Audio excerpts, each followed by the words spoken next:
स्वागत है आपका। आप देख रहे हैं जी बिहार झारखंड और मैं हूं आपके साथ प्रीति सिंह। बिहार के उद्योग सह पथ निर्माण मंत्री दिलीप जायसवाल ने जी मीडिया से एक्सक्लूसिव बातचीत की है और वो हमारे साथ जुड़े हुए हैं। जी बिहार के स्थानीय संपादक स्वप्निल से मंत्री दिलीप जायसवाल की ये खास बातचीत आप भी सुनिए। Swapnil, over to you. शुक्रिया प्रीति। मेरे साथ बिहार के पथ निर्माण मंत्री और उद्योग मंत्री डॉक्टर दिलीप जायसवाल मौजूद हैं।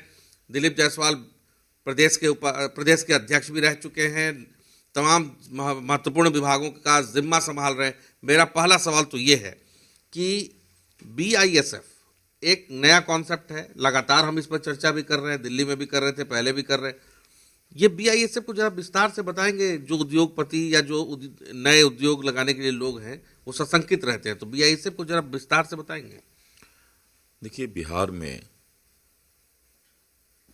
पहले जब लालू जी का जमाना था तो यहाँ पर जो भी उद्योग लगे हुए थे और यहाँ से उद्योग छोड़ करके दूसरे जगह निवेश, दूसरे प्रदेश में निवेश करने लगे।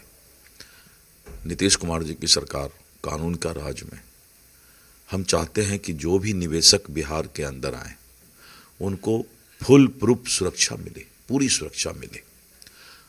और हम लोगों ने प्रस्ताव दिया है सरकार को कि जो हमारा स्टेट इंडस्ट्रियल सिक्योरिटी फोर्स है, CISF के तर्ज पर इंडस्ट्रियल एरिया के लिए और निवेशकों के सुरक्षा के लिए और उसको पूरी तरह से गठन करने की आवश्यकता है। और सरकार ने इस पर अपनी सहमति भी दी है कि हम एक स्टेट इंडस्ट्रियल सिक्योरिटी फोर्स, जो हमारा पहले से भी प्रस्तावित है, उसको हम बनाने जा रहे हैं। और सभी निवेशक को और इंडस्ट्रियल पार्क को स्टेट इंडस्ट्रियल सिक्योरिटी फोर्स, जो हमारा BISF होगा, उससे हम उसको सुरक्षा देंगे। और विशेष करके जहाँ पर बड़ा इंडस्ट्रियल पार्क है, जैसे गया में डोभी बनेगा, चाहे नवानगर है, हम वहाँ स्टेट इंडस्ट्रियल सिक्योरिटी फोर्स का एक पुलिस स्टेशन भी देंगे, जिससे कि वहाँ पर उनको वहीं सुरक्षा कैंपस में ही मिले। तो इससे क्या है कि एक सुरक्षा का भाव बनेगा और सभी निवेशक बिहार में निवेश करना चाहेंगे।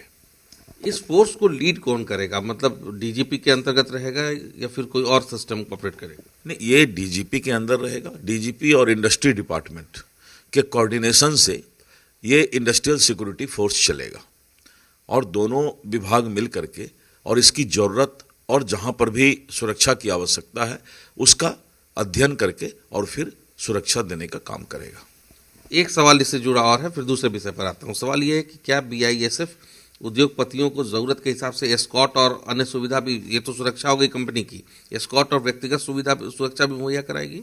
नहीं, जैसे हमारे बड़े निवेशक जो आएंगे तो बड़े निवेशक हमारे यहाँ ज़्यादा से ज़्यादा 8-10 होंगे, जो कि बहुत बड़े निवेशक होंगे, जो कि 5,000 करोड़ 10,000 करोड़ से ज़्यादा का इन्वेस्टमेंट करेंगे। वैसे निवेशक को ज़रूरत पड़ने पर हम पूर्ण सुरक्षा देंगे, जिससे कि उनको जब भी वो बिहार आए, साल में 2-4 बार आएंगे बिहार अगर आते हैं, तो उनको पूरी सुरक्षा रहेगी और राजकीय अतिथि के तरह उनको जो है हम रेड कारपेट पर जो है स्वागत करेंगे। एक सवाल ये आता है कि एथेनॉल को लेकर के आपकी सरकारों ने बहुत काम किया, आप भी कर रहे हैं, लेकिन एक भ्रम ये फैल रहा है, भ्रम की स्थिति ये फैल रही है कि एथेनॉल की कंपनियां लगातार बंद भी हो रही हैं। कि एथेनॉल दो तरह की होती है। एक इथेनॉल है जो हम गन्ने से और उसके प्रोडक्ट से बनाते हैं। दूसरा है कि मक्के आधारित इथेनॉल की फैक्ट्री है। तो मक्के आधारित इथेनॉल की फैक्ट्री यहाँ पर करीब 14 के आसपास है, जिसमें 3 को डिस्टिलरी का अल्कोहलिक परमिशन है, सुप्रीम कोर्ट से ही परमिशन है। बचे हुए करीब 11 ऐसे हैं जो कि अपने इथेनॉल का जो प्रोडक्शन करते हैं, तो उस प्रोडक्शन का जितना माल वो प्रोडक्शन पूरे साल में करेंगे, उनका भारत सरकार और वायर कंपनी इथेनॉल परचेज करने का काम करती थी। लेकिन पूरे देश के अंदर जो फूड प्रोसेसिंग यानी मक्के आधारित इथेनॉल की फैक्ट्री है, जो कि काफ़ी महंगा भी पड़ता है प्रोसेसिंग करने में, और उसका इथेनॉल भी महंगा प्राप्त होता है। तो भारत सरकार ने फैसला लिया है अभी कि चूंकि मक्के आधारित इथेनॉल हमारे वायल कंपनी के पास काफ़ी स्टॉक हो गया है और 20% मिक्सिंग ही इथेनॉल का अभी पॉलिसी भारत के तहत है, तो ऐसे परिस्थिति में उन्होंने अभी परचेज करना थोड़े दिन के लिए बंद किया है। लेकिन किसी भी इथेनॉल फैक्ट्री को किसी तरह का कोई समस्या या दिक्कत नहीं आएगा। हाँ, प्रोडक्शन अभी थोड़ा सा कम करना पड़ेगा, लेकिन इसका समस्या का हल आने वाले समय में निकलने वाला है। और बहुत ही कम ऐसे इथेनॉल के फैक्ट्री हैं, 10-11 ही हैं, जिसको कि ये समस्या झेलना पड़ रहा है, और उस समस्या का भी निदान भारत सरकार निकालने जा रही है। प्रीति, बस 2 सवाल लूंगा, उसके बाद मैं आपके वो पास आऊंगा, आपको हैंडओवर करूंगा। सवाल मेरा 2 और है। एक सवाल विभाग से जुड़ा है कि रोड पॉलिसी भी लेके आ रहे हैं आप, रोड सेफ्टी पॉलिसी, रोड के मेंटेनेंस की पॉलिसी, तो वो पॉलिसी क्या होगी? देखिए, रोड मेंटेनेंस पॉलिसी आज बिहार का रोड मेंटेनेंस पॉलिसी पूरे देश के अंदर रोल मॉडल बनने वाला है। श्री नितिन नवीन जी जब पथ निर्माण मंत्री थे तो नितिन नवीन जी ने ये रोड मेंटेनेंस पॉलिसी लाया था, और मैंने जब उसका अध्ययन किया तो मुझे लगा कि रोड मेंटेनेंस पॉलिसी बिहार का जो बना है पूरे देश में अव्वल है ये। और इसीलिए मैंने आपके चैनल से और चैनल से भी कहा था कि बिहार के अंदर अगर पथ निर्माण विभाग के रोड में एक भी गड्ढा कोई ढूंढता है तो हम उसको इनाम देंगे। ये हमारी सबसे बड़ा जो है गारंटी पब्लिक डोमेन में था कि रोड में कहीं भी गड्ढा मिल ही नहीं सकता है। लालू यादव जी के जमाने में जब जंगल राज का शासन था तो गड्ढा में रोड मिलता था, लेकिन आज मैं कह रहा हूं कि रोड में एक भी गड्ढा कोई ढूंढ करके निकाल दे। और हम रोड मेंटेनेंस पॉलिसी जो नितिन नवीन जी ने बनाया था, जो अभी राष्ट्रीय अध्यक्ष भारतीय जनता पार्टी के बन गए हैं, और वो रोड मेंटेनेंस पॉलिसी हम 7 वर्षों के लिए लाने जा रहे हैं। 1 महीना के अंदर ये रोड मेंटेनेंस पॉलिसी आ जाएगा। उसके बाद हम ठेकेदार को एक ग्रेस पीरियड देंगे कि 3 महीने या 4 महीने के अंदर जो है सभी रोड का आप मेंटेनेंस कर दीजिए। जैसे हमारा ये ग्रेस पीरियड समाप्त होगा, उसके बाद पूरे बिहार के अंदर 7 वर्षों तक रोड में एक भी गड्ढा नजर आएगा तो ठेकेदार और इंजीनियर सजा के हकदार होंगे, और जो जनता उसकी सूचना देगी हम उसको इनाम भी देंगे। मेरा एक आखिरी सवाल है प्रीति, ये आखिरी सवाल मैं ले रहा हूं। सवाल ये है, पॉलिटिकल सवाल है, चूंकि आप प्रदेश अध्यक्ष रह चुके हैं, पॉलिटिकल व्यक्ति भी हैं।